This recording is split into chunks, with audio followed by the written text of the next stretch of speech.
have a little time while I'm waiting to pick up my daughter from the bus stop, and thought I'd chime in on a few of the questions that came across this week.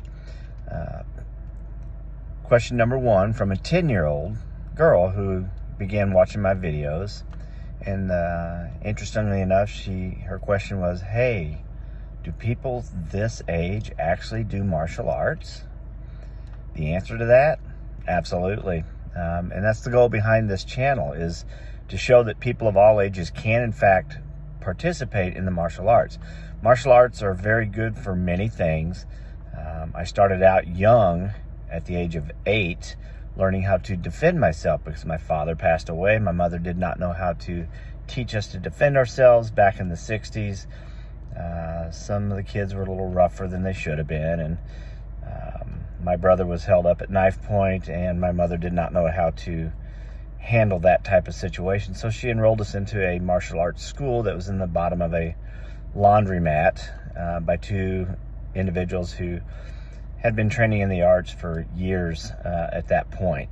Back in the 60s, the martial arts were very little known, aside from an occasional movie that would pop out with Bruce Lee or Chuck Norris, or more famously David Carradine in the Kung Fu series. But in any case, my journey started out as self-defense. At the age of 8, the instructors would not teach us full karate. They would only teach us a few weeks of self-defense and then allow us to practice, and if we wanted to learn later in life, we were able to come back, which I did. I studied from the age of 8 until the age of 15, buying every book I could, practicing on all my neighborhood friends. We all worked together to try to learn how to do these techniques. Then when I turned 15, I was able to enroll into a full martial arts class. It was called karate. It was called Korean karate. Technically it was Taekwondo, but it was a mixture of Taekwondo, Shorin-ryu, Isshin-ryu, Kobojutsu, and several other styles that they would put together back in the 70s because they felt like each individual had differences in the way they moved, and each style would complement in various ways one style. So in any case, we called our art self-defense.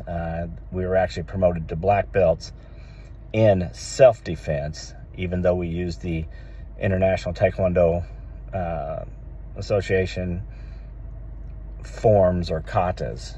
But basically we were promoting in self-defense because we didn't really look like Taekwondo. We looked like a hodgepodge of Taekwondo and Isshin-ryu, Shorin-ryu, Kung Fu, Judo, Jiu-Jitsu, Kobojutsu. There was a lot of different arts that we mixed in. And eventually over the years, I studied Aikido, Capoeira, boxing, Jeet Kune Do, Savate, you name it, Filipino Eskrima, Kali. But in any case, to answer that 10-year-old question, do people our age actually study the martial arts? Yes, we do. Some of us have a lot of knowledge we'd like to teach others.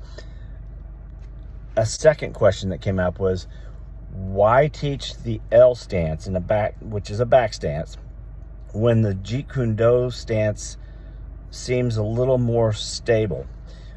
The answer to that question is, it depends on the individual. I like teaching the individual who is starting out a basic form. So basically, Jeet Kune Do was Bruce Lee's method of style of no style. He would mix many styles together, which quite frankly is what we did in the 70s. We would mix a lot of styles together. We would learn the good aspects of one style that worked for us individually, and we would improve upon that. Now, each individual is a little different. Everyone would find something different within an art, and they would make their body function around that particular technique. So the L stance is a basic back stance. That is the basic stance coming out of karate, Taekwondo, Shorin-ryu, Isshin-ryu. Basically, it's a strong stance using 70% of my weight on the back leg, bending both knees, and it gives good, stable function for a static stance. And quite frankly, I used it a lot when I was competing, and it was very good for getting a quick kick off the front foot.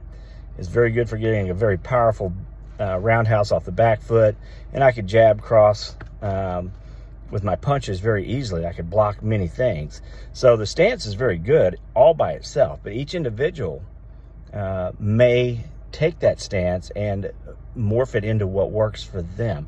Over the years, I did morph that. I turned it into a fighting stance, so it looks similar to a back stance when I'm actually fighting with it, yet more like a boxer stance. So it's kind of a hybrid between a boxing stance and a martial arts back stance. But in any case, to answer that question is stability. Each stance is very strong by themselves. My goal is to teach the elderly or anyone in between, but I am focusing on the elderly to show them how they can maintain strength, they can maintain focus, they can have mental acuity, they can move their body, they can basically get themselves more active so that they don't suffer the aches and pains of old age. And quite frankly, even sitting in a chair, the older you get, can be challenging. If you don't have good body mechanics at that point, I've had people slip, fall, break hips and break spines and break wrists, break ankles. And my goal is to get them to at least use martial arts motions, slow, medium, fast, whatever works for them, so they can get their strength built up in their legs, their calves, their ankles, their wrists, their core, their waist, their back. All of this is very important, so that the more body in motion per se, the less likely they're going to suffer injury as they age. And when I say age, I mean I'm taking care of people. I've had people up to 112 years of age, and believe me, they're very fragile. The goal is to keep your bones strong, your muscles strong, and it doesn't take a world-class MMA fighter to do this stuff. Martial arts is good for everybody, and the goal for this is to keep people engaged physically, mentally, so all the way into their elder years, so that they have something to do to help gain their strength, their confidence, and maintain their ability to cognate or have cognition, think about things. Martial arts has so many different avenues, so much to learn, and it keeps you engaged. So that's basically the reason I'm doing this. And I hope that answered a couple of the questions. One of the questions is actually tongue-in-cheek, I'm sure. They said, it looks like he's about to show us how to use a chair. Well, as I said, you get to be 80, 90 years old. Sometimes you need to know how to use a chair, and sometimes you need to be taught how to use that chair. But if you learn body mechanics, perhaps you won't slip, fall, and break your hip while you're trying to sit in that chair. Anyway, that's my spiel for the day, and nice talking with you guys. Bye.